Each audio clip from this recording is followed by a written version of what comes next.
anak-anak, bertemu kembali bersama Miss Maria. Pada kali ini kita akan bahas materi tema 8, subtema 2, pembelajaran 2. Tujuan dari pembelajaran kita kali ini yaitu supaya siswa dapat menampilkan pola lantai gerak tari tunggal.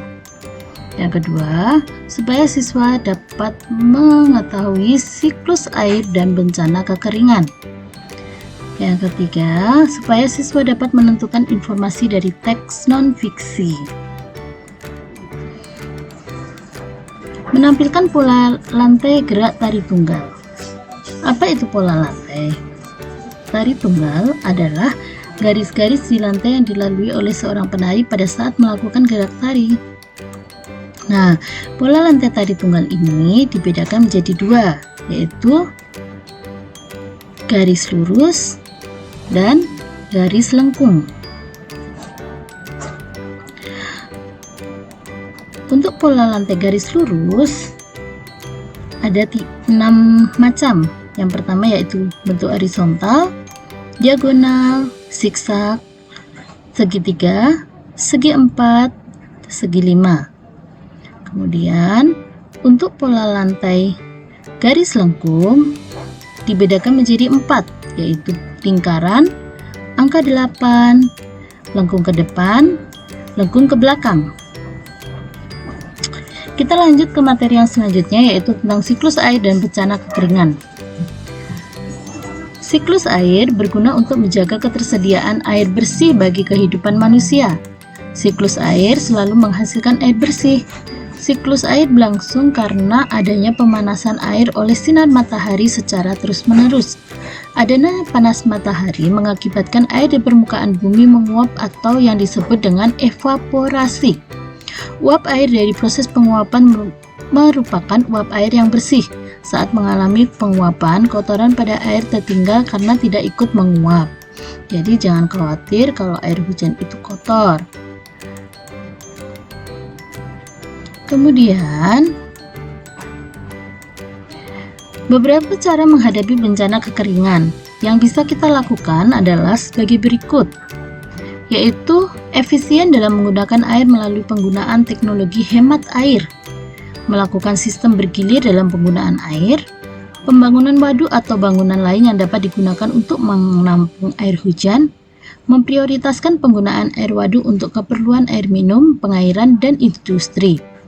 Pemantauan intensif pada persediaan air dalam waduk, pemasangan pompa air di sungai yang memiliki air cukup untuk pengairan, pembuatan sumur dan pemasangan pompa air di daerah rawan terjadi kekeringan. Selanjutnya,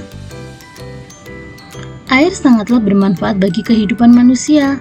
Untuk itu, manusia yang bijak adalah manusia yang menggunakan berbagai kepentingan dengan semestinya, termasuk air. Oleh karena itu, gunakanlah air sebaik-baiknya. Jadi ingat pesan ini ya anak-anak, bijaklah dalam memanfaatkan air. Kita lanjutkan dengan muatan bahasa Indonesia, yaitu menentukan informasi dari teks non-fiksi. Jika di subtema 1 kita sudah membahasnya, nah kali ini anak-anak perlu mengingat kembali bagaimana menentukan informasi dari teks non-fiksi.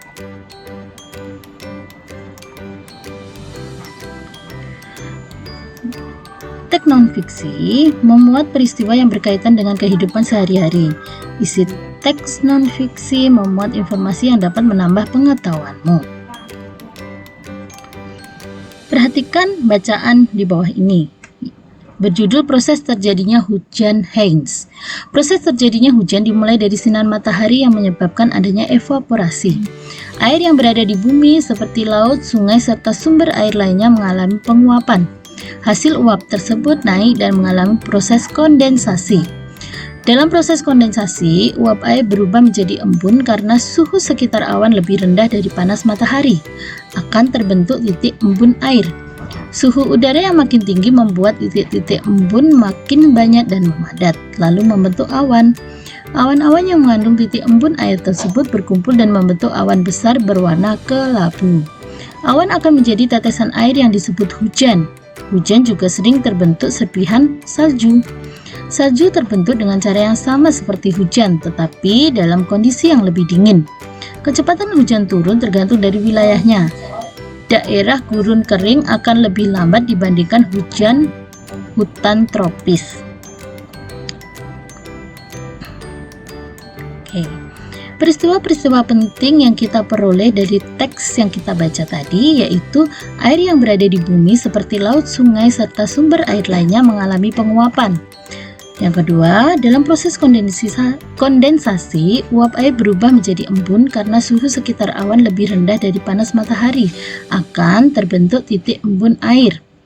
Kemudian yang ketiga, awan akan menjadi tetesan air yang disebut dengan hujan. Jadi itulah anak-anak peristiwa-peristiwa penting yang kita peroleh dalam teks yang sudah kita baca tadi.